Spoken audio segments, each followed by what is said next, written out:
Salam, axşamınız xeyir olsun əziz şagirdlərim. Bugünkü izahımız Nizami Hüseynov 70 sınaq test toplusundan sınaq üçün izahı olacaq. Başlayaq birinci sualdan. Deyir ki, sözlərdən birinin uzanması ilə mənası dəyişən sözlərdir. Uzanmasına görə mənası dəyişən sözlərimiz hansılardır? Əlbəttə ki, əyan, dava, bəzən, nərə. Bunlar mənasına görə dəyişən sözlərimizdir. Demişdik ki, əyan, dava, nərə. Bunlar uzanmaya görə yalnız mənası dəyişən sözlərdir. Bəzən isə uzanmaya görə həm mənası dəyişən sözdür, həm isə nitq səsi dəyişir. Bunu da qeyd etmişdik. Keçək ikinci suala. Sözlərdən birinin yazılışı səhvlidir. Mühüm düzdür. Münbit düzdür. Müntəxabat düzdür. Nəql düzdür. Amma müsif inəndir. D variantı. 2-də D variantıdır. 3. 4 cür yazılan şəkilçilərin tərkibində işlənməyən saitlər hansıdır? 4 cürdə əlbəttə ki, Ö, O, bir də E saitlərdir. 4 cür yazılanların tərkibində qapalı saitlər iştirak edir. I, I, U, Ü. Qapalı saitlər iştirak edir. Ona görə cavabımız C variantı. Hansı sözdə Y samitin kar qarşılığı işlənmişdir? Y samitin kar qarşılığı x ştrixdir. Yəni ilk səsini verən səsdir. Və burada da tək hecalı olduğuna görə dəyişmə olmur. Bakı K-dır. Ək tək hecalıdır, dəyişmə olmur. Türk tək hecalıdır, dəyişmə olmur. Amma burada örtük K x ştrixə çevrilir. Cavabımız B variantı. Vurğusuna görə digərlərindən fərqlənən sözdür. Bizə vurğu düşmür. Amma yenə cavab E variantıdır. Məsələn, bunlarda vurğu birinci hissəyə düşür. Amma burada vurğularımız bunlarda dedik ki, birinci hissəyə düşür. Ancaq davam edək. Qələmi düzəldirdim. Demək, dizel, disput, dollar, doza. Bunlar dedik ki, birinci hecəyə düşür. Amma disputiyada birinci hecəyə düşmədiyinə görə cavabımız E variantdır. Yəni, vurğu bizə düşmür, ancaq testdə verilir deyə izah etməyə çalışdım. Cavab peşdə E variantı. Cütürklərdən birində vurğu fərqlidir. Servis. Bu sözdə vurğu fərqlidir. 6-da C variantı. Hecalanma zamanı şəkilçinin parçalanaraq müxtəlif hecalara düşmək. Nə demək? Oxumaq bir şəkilçidir. İndi baxaraq oxumağım. Maq sözündəki ğı növbəti şəkilçinin tərkibinə gəlir. Ona görə burada yəni ki, müxtəlif hecalara düşür, parçalanır. Pambıqçılıq parçalanma yoxdur. Güllərin sözündə olur. Güllərin 4 götürürsən. Lıq şəkilçisi də burada parçalanır. Kasıblığım 1, 3, 4 B variantıdır cavabımız. Sevinç sözünün fonetik təhlili ilə bağlı səhvi soruşulur. Sevinç sözü yazılır. Sevinç sözü. Səslər hərflərin sayı bərabərdir. Doğrudur. Vurğu birinciyə düşür. Yanlışdır. 2 götürürsən. Sözün deyişi ilə yazılışı fərqlənmir. Yanlışdır. Deyilişi ilə yazılışı fərqlənmir deyirsə, 3-ü də götürür. Fərqlənir deyir. Aha, doğrudur onda. Fərqlənmir oxudum. Doğrudur, fərqlənir. 3-ü götürmürsən. Sözdə 3 cingiltili samit var. Yanlışdır. 1, 2. 2 cingiltlidir. Sözdəki saytların hamısı açıqdır. İ burada qapalıdır. 5. 2, 4, 5 C variantı. Hansı sözdə tələffüz zamanı səslərin sayı hərflərin sayından çox olmur? Səslərin sayı hərflərin sayından çox olmur. Nə deməksə? Yəni, səs düşümü baş verir. Burada çox olur, ya artırılır, i artırılır, ya artırılır, ya artırılır. Amma burada t düşür. Cavabımız C variantı. 9-cu sual. Hansı sözlərin tələffüzündə açıq sayt qapalı sayta çevrilir? Açıq saytın qapalı sayta dəvəyə, dəbiyyə şəklində, dədəyə, dədiyyə şəklindədir. Bu hissələr indiki buraxılışdan çıxıb, amma Yeni zayidək. Bir də izləyirik. Cavabımız 1, 4, 6 C variantı.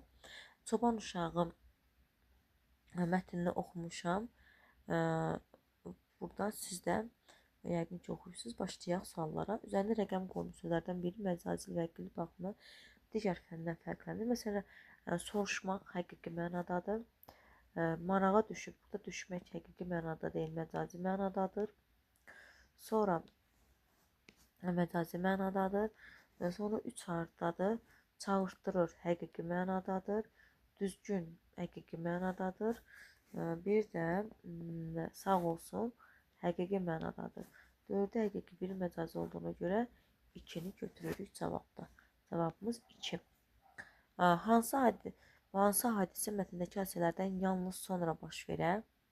Yəni ki, bu hadisədən, yəni mətniniz, yəni sonluqdan sonra baş verər. Məsələn, nə verə bilər? Çoban uşağı özünü tənha hiss edir. Yalnız deyir baş hissəsi. Xeyr, bunu əvvəl hissələrə də vermək olar. Təbiətdə keçirdiyi günlər çoban uşağının yaddaşına dərin iz buraxır. Əvvələdir. Saray həyatı çox keçmədən çoban uşağına sıxıcı gəlir. Bəli, axırda sarayda qalır və saray həyatı da çox keçmədən uşağa sıxıcı gələ bilər. Cavab C variantı. Mətnin birinci abzası digər abzaslardan hansı cəhətinə görə fərqlənir? Mətnin birinci abzası budur. Burada nə tər fərqlənir? Biz bilirik ki, giriş hissədə nə olur? Giriş hissədə əsas hadisələr haqqında ilkin məlumat verilir. Cavabımız C variantı. Mətndəki obrazlara əsasən uyğunluğu müəyyən edirik. Hazır cavabdır. Çoban uşağı. 2-yə A. Dəyə verməyi bacarır. Şah 1-ə B. Təbiətin bütün sirlərinə bələddir. Bütün sözü olduğuna görə yanlışdır. Çox insanlar onu tanıyır, ortaqdır. Padişahı da tanıyır, çoban uşağı da tanıyırlar. İki saxlama bacarmır, heç birinə aiddir. Cavabımız A variantı. Təsvir olunan hadisənin ardıcılığı baxımında nöqtələrin yerində Şah ilə çoban uşağı tanış olur, onlar vədləşirlər. Və yəni bu vədləşmədən sonra çoban uşaq kağızı iri kağız istər. Yəni bu arada hansı hadisə baş verir? Əlbəttə ki, Şah ilk sualını oğlana verir. Mətndə tünd qara hərflərlə verilmiş sözü əvəz edə bilər. Tünd qara hərflərlə verilmiş sözümüz, baxaq burada hansı idi? Unikal sözüdür. Unikal sözünü əvəz edə bilər nadir sözü, bir də qeyri-adi sözü. 1 ilə 5 A variantı. 17. Mətnə əsasən cədvəldəki uyğun fikirləri. Mətnə görə doğrudur. Çoban uşağı göydəki ulduzların sayını dəqiq bilir, xeyr dəqiq bilmir. Şah ağlı insanlar dəyərləndirə bilir ki, doğrudur. Şah oğlana verdiyi sualların cavabını özü bilir, xeyr özü də bilmirdi. Mətnə görə yanlışı soruşur. Çoban uşağını şahın yanına zorla gətirirlər, xeyr yanlışdır, xeyr zorla gətirdirmirlər. Əgər oğlan suallara düzgün cavab verməsəydi, cəzalanacaqdır. Mətndə elə bir yoxdur. 2, 4, 5 D variantıdır. Padişah çoban uşağına bir neçə sual verir. Bəli, sual verir, doğrudur. Şahın oğlana olan rəğbətin əsas səbəbi nədir? Oğlanın ağıllı cavabları. Mətnin altında xətt çəkimi cümlədəki fərziyyənin yanlış olduğunu əsaslayır. Fərziyyə, məsələn, mətnin altından xətt çəkilmiş budur ki, bu kağız üzərində nə qədər nöqtə varsa, göy üzərində bir o qədər ulduz var. Bu yanlışdır, çünki göydə ulduzlar daha çoxdur. Məsələn, bir kağıza nə qədər nöqtə sığışa bilər, amma yəni ki, bunun fərzi olduğunu, yanlışlığını o qədər sübut edə bilər. Məsələn, göydə milyardlarla ulduzlar var, amma bu nöqtəni bir kağıza, milyardlarla nöqtəni bir kağıza sığışdırmaq olmaz. Yəni, belə yaza bilərsiniz. Davam edək 20-ci sualdan. Mətndə çərçivədə verilmiş sözün mənasını cədvəl əsasında. Demək, sözün burada deyəsən heyrət edən idi. Heyrət etmək təəccüblənmək deməkdir. Qarşılığını yazaraq təəccüblənmək və həmin sözün kontekstə uyğun fərqli cümlədə işləndiyi cümləni seçirsiniz. Yəni, kontekst nədir? Mətnə uyğun olmalıdır, amma yəni, bu cümlə olmamalıdır, başqa cümlə olmalıdır. Məsələn, yaza bilərsiniz ki, müəllim, müxtəlif cür yəni, suallar yaza bilərsiniz bura. Yaza bilərsiniz ki, məsələn, müəllim şagirdlərə verdiyi bütün sualları hamısına doğru cavab verildiyi üçün heyrət etmişdir. Belə yaza bilərsiniz. Keçək növbəti mətnimizə. Afrikanın mehriban nəhəngləri, yəni burada nədən danışırdı? Zürafələr haqqında qeyd olunur. Başlayaq 21-ci sualdan. Cədvəldə təsvir daxilində verilmiş hissə neçənci abzasına son artırır. Burada məsələn zürafələrin döyüşündən söhbət gedir, zərbə indirdi, boyunları bir-birinə dolaşmışdı. Və bu məsələn baxaq bu hissəyə əlavə edə bilərik. 1-ci, 2-ci, 3-cü, 4-cü, 5-ci bax bu hissəyə əlavə edə bilərik. Deyir ki, Bayır yamacında dəhşətli vuruşanın şahid olmuşam. Burada onların vuruşmasından söhbət gedir. Çərçivədə də bax burada da fillərin döyüşündən danışılır. Ona görə 5-ci abzası artıra bilərik. Mətndə işlənmə yerinə uyğun olaraq ardıcılığı tamamlayaraq məsələn populyasiya nədir? Populyasiya bir ərazidə yaşayan canlıların sayının artması. 1-2. Sərkərdən avara, yersiz deməkdir. 5. Dayəlik uşağa baxan. 3. Təkamül inkişaf. 4. Optimal ən verişli ən münasibət 1. Cavab D variantı, E variantıdır. Mətndə əvvəlində qoyulmuş işarə mətnin məzmununa uyğun olmayan cümləni tapırıq. Məsələn, burada bu cümlədə hansı ola bilər? Baxaq buradan. Deyir ki, bir ailə zürafə balalarının yenicə çıxmış tikanlarını, yumşaq uclarını yediklərini dəfələr şahid olmuşam. 5-ci ədəd ondan nadir hallarda ana qayğısına ehtiyac duyurlar. Ana ilə burada deyir nadir hallarda ehtiyac duyurlar. Sonra deyir ki, ana bala ilə zürafə arasında mümkün əlaqə heç vaxt qırılmır.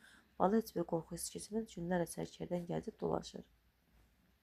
Yəni heç vaxt qırılmır. Bu mətnin məzmununa uyğun deyil. Yəni burada cavabımız 23-də cavabımız ana ilə bala arasında heç vaxt qırılmır. C variantı olur. Mətnin məzmununa uyğun olmayan cümlədir. Çünki burada nədən danışır? Ana ilə balanın arasındakı əlaqədən danışılmır. Sonra hansı xüsusiyyət zürafələri digər canlılardan fərqləndirir? Məsələn, zürafələr hücum etmə, müdafiə olmaq üçün silaha malikdirlər, fərqləndirmir. Öz mühitinə uyğun gözəzir ətrafda bitən bitkilər tutanlıqla sulara çevrilir. Cavabımız burada E variantıdır. Çünki erkək zürafələr 100 yaşına yaxın boyunlaşma adlanan mərasimdə bir-birinin boyunlarını oynatmağa başlayırlar. E variantı. Mətndə hansı suallara cavab yoxdur? Zürafələr hansı ərazilərdə yaşayırlar? Mətndə var. Yetişkin zürafənin boyu nə qədərdir? Mətndə yoxdur.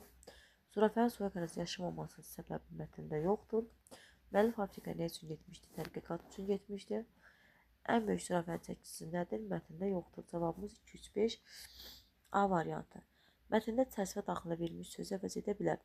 Çərçivə daxilində verilmiş sözümüz orijinal. Orijinal sözünü əvəz edə bilər.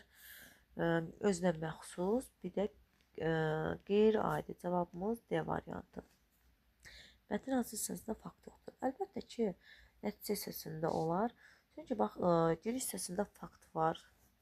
Məsələn, çəkisindən falan danışılır. Əsas hissələri lap faktlarla doludur, amma nəticə hissəsində baxırsan ki, faktlar yoxdur. Ona görə nəticə hissəsində E variantı. Altına xətt çəkilmiş söz hansı birləşmənin tərkibində mətndəki ilə eyni məzmundadır. Mətndə altına xətt çəkilmiş baxaq dolaşan sözüdür. Burada həqiqi mənadadır. Biz də yəni burada həqiqi mənalı sözləri seçməliyik. Dolaşan fikirlər olmur, məcazi mənadadır. Dolaşan saçlar məcazidir. Dolaşan insanlar həqiqidir. Dolaşan kəndirlər, dolaşan səslər bunlar da məcazi mənadadır. Cavabımız C variantı olmuş olur 28-də.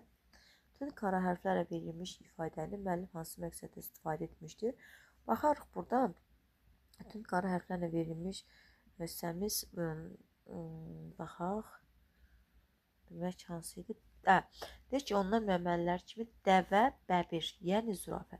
Yəni deyirsə burada, yəni burada dəvə bəbirin mənasını açır. Dəvə hündürdür. Yəni hündürlüyünə görə dəviyə. Bəbir də naxışlı olduğuna görə zürafənin rənginə oxşadır. Ona görə belə bir bənzətmədən istifadə edir. Dəvənin hündürlüyünə görə, bəbirin isə o dərisinin rənginə görə, yəni ala naxışlı olmasına görə yaza bilərsiniz bu hissəyə. Müəllifin fikrincə insan hansı mənfi xüsusiyyətlərə malikdir?